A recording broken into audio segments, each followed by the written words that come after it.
يا حامل القرآن قد خصك الرحمن. سید اسماء بڑی ذہین اور فطین خاتون تھی. جب بھی کوئی مشکل پیش آتی تو اپنے اللہ کی عطا کی ہوئی صلاحیت سے اس مصیبت سے نکلنے کا حل تلاش کر لیتی اور امن اور سکون کے ساتھ زندگی بسر کرنے لگتی.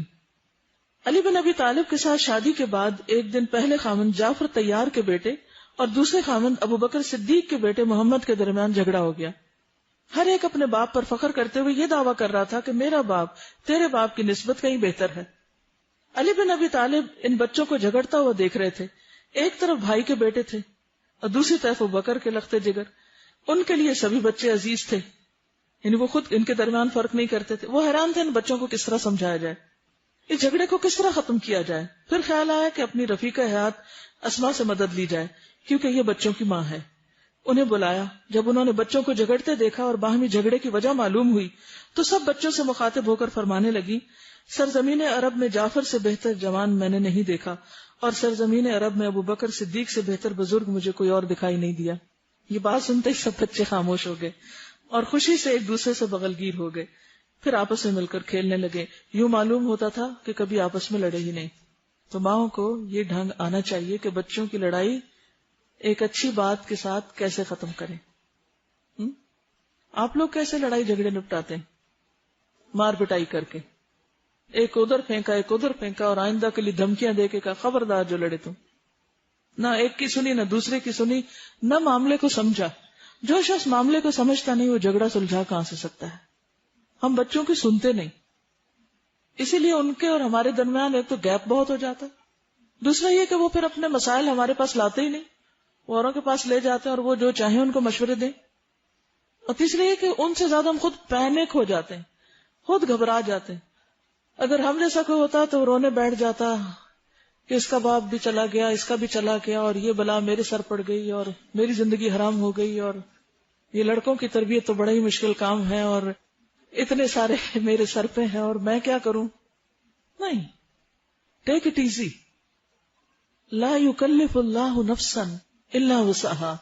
اللہ نے آپ میں کچھ دیکھا ہے تو آپ کو یہ ذمہ داری دی ہے. جس کو چاہتا ہے بیٹیاں دیتا ہے، جس کو چاہتا ہے بیٹے دیتا ہے، جس کو چاہتا ہے ملے جلے دیتا ہے. اگر اللہ نے آپ کو صرف بیٹے ہی بیٹے دیے ہیں اور وہ سارے جتھا بن کے آپ کے سر پہ حاوی ہیں تو حکمت سے کام لے کر ان کی اچھی تربیت کرنا سیکھیں. اور اس کے لیے سب سے پہلے اپنے اندر ٹھہراؤ لائیں.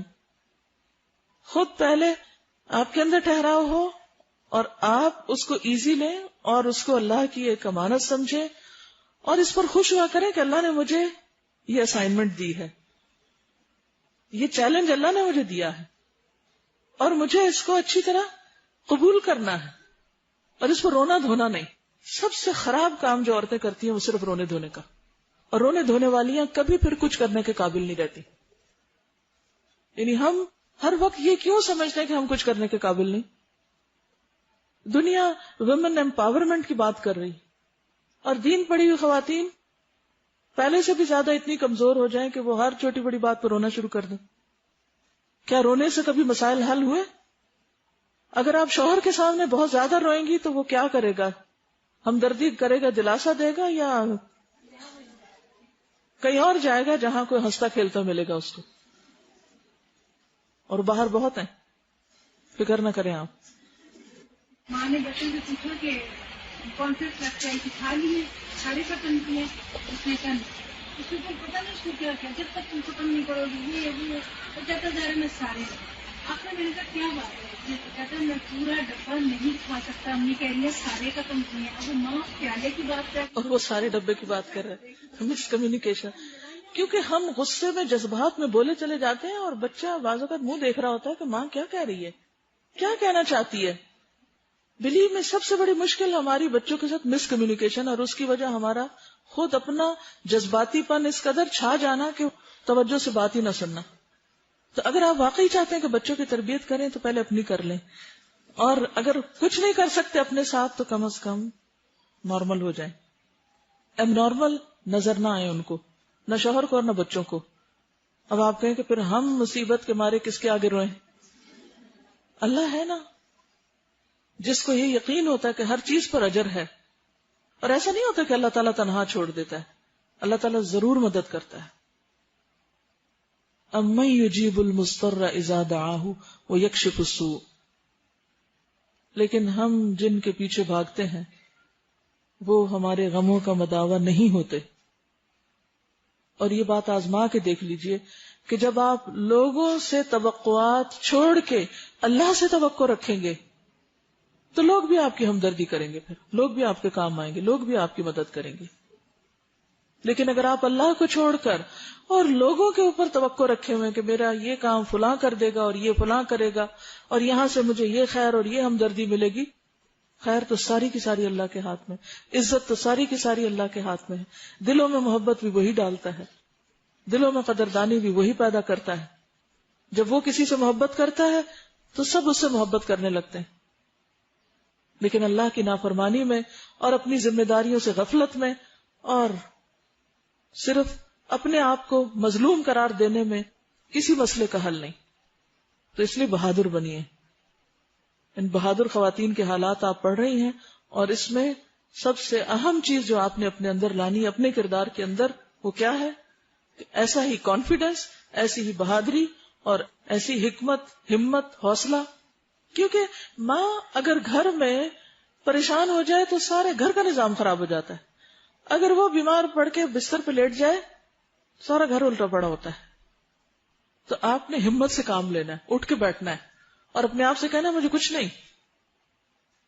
کیونکہ جب ہم صرف سیلف سینٹرڈ ہوتے ہیں نا، ہر چیز میں خود کو دیکھتے ہیں. اب مجھے کیا ہو رہا ہے؟ اچھا میں بہت خوش ہو رہی ہوں. اچھا اب کیا ہے؟ اب میں بہت غمگین ہو رہی ہوں. اب مجھے یہ ہے، اب مجھے یہ ہے. ہر وقت میں ہی میں ہوں. اس سے باہر آ جائے، کیونکہ یہ اپنے آپ کو پوجنا بھی ہوتا ہے. پھر تو اللہ تعالیٰ کو یہ نہیں پسند کہ ہم سب سے زیادہ اپنے ہی بارے میں فکر کرتے رہیں. ہم سب کی کریں گے، اللہ ہماری کرے گا اور وہاں سے مدد کرے گا کہ جہاں سے آپ سوچ بھی نہیں سکتے. بہرحال انہوں نے اتنے بڑے جھگڑے کو جس کو حضرت علی نہیں سلجھا سکے، ایک خاتون نے ایک چھوٹے سے جملے سے سلجھا دیے. بات ختم. حضرت علی یہ صورتحال دیکھ کر انگوش بدندار رہ گئے، یعنی وہ بھی حیران ہو گئے کہ یہ ہوا کیا، اور اپنی بیوی کی ذہانت و فطانت کا اعتراف کیے بغیر نہ رہ سکے. پھر مسکراتے ہوئے فرمایا آپ نے ہمارے لیے تو کوئی گنجائش ہی نہیں چھوڑی.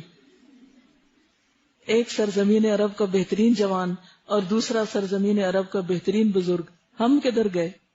اب آپ دیکھیے نا، ظاہر وہ شوہر تھے اور وہ اپنے پچھلے 2 شوہروں کی خوبی بیان کر رہی ہیں.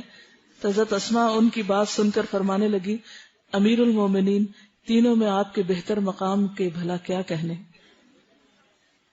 اصل بات یہ ہے کہ یہ باتیں بھی جب کہنی آتی ہیں اور سمجھ آتی ہیں جب ہمارے دل میں لوگوں کی واقعی قدر بھی ہوتی اور ہم ان کا یہ مقام سمجھتے بھی ہیں اور سچے ہوتے ہیں اس میں. جب سب سیلف سینٹرڈ ہوتے ہر وقت اپنا رونا دھونا، تو اس میں ہمیں یہ نہیں نظر آتا کہ اس کی خوبی کیا، اس کی کیا، اس کی کیا. جو شخص دوسروں کی خوبیاں نہیں دیکھ سکتا، ضرورت کے وقت ان کو بیان بھی نہیں کر سکتا. یہ سن کر ابو الحسن سیدنا علی بن ابی طالب خوش ہو گئے. اسماء اس قابل تھی کہ وہ خلیفۃ المسلمین کی بیوی ہو اور امیر المومنین کی رفیقہ حیات بن کر خاتون اول کے مقام پر فائز ہو. یعنی ایک کے بعد ایک خلیفہ کی یہ اہلیہ تھی.